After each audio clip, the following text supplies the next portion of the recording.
siko poa. Pole. Asante. Hii rangi yako? Mimi sijui. Iko rangi nyekundu.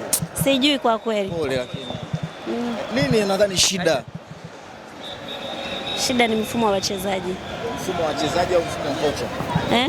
Shida ni na wachezaji wenyewe hawajitumi, kwa sababu badala ya kuwa wamefunga magoli mawili tayari wao walikaa kimya, wakaona kama tayari wameshashinda, lakini wakasahau kwamba dakika bado hazijaisha.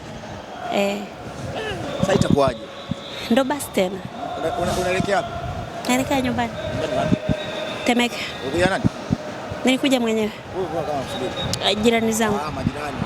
Wewe kamsahau bwana. Lakini mechi bado, si unasikia bado inaendelea? Hamna, mechi ishaisha. Mechi bado. Mechi kwa mtazamo, mechi imeshaisha. Kwa hatuna kusubiri. Ni kama mmekata tamaa sasa wana Simba. Tumekata tamaa, lakini inabidi tujipange upya. Nadhani tulikosea wapi pengine kabla ya mechi ya leo? Wapi alikuwa na makosa zaidi mpaka Simba ya msimu inashindwa kupata alama 3 kwenye mechi karibu 4 za ligi ya mabingwa?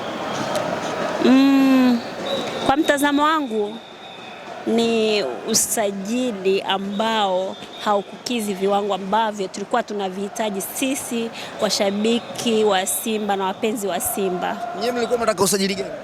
Yaani kuna wachezaji mlikuwa mnawataka kama wachezaji? Mimi kama siwezi kulisemea kwa sababu nina viongozi. Sawa. Lakini ukiangalia wewe mwenyewe unaona kama wachezaji ambao wameondoka sasa hivi. Sawa, kama mechi iliyopita umeona walivyocheza. Sawa. Walicheza vizuri japo tulifungwa, lakini mechi ilienda vizuri. Tofauti na leo. Si mechi na Mashujaa. Achana na Mashujaa na ya ugenini na Esperance. Na goli tulofungwa ni goli la kizembe tu. Umeona? Kwa ndio hivyo. Neno moja sasa kwa mtani. Hongera zake kwake, apambane, aendelee vizuri. Tuko nyuma yake, sio mbaya. Hatuna mbaya naye. Namuunga mkono. Atafuzu kwa uwezo wa Mungu, kwa sababu naambiwa utani sio vita, mpira sio vita. Tunamuunga mkono kwa uwezo wa Mungu, kwa sababu yeye ndo anobaki. Kwa hiyo inabidi akaze nguvu, aongeze nguvu ili aweze kutoboa.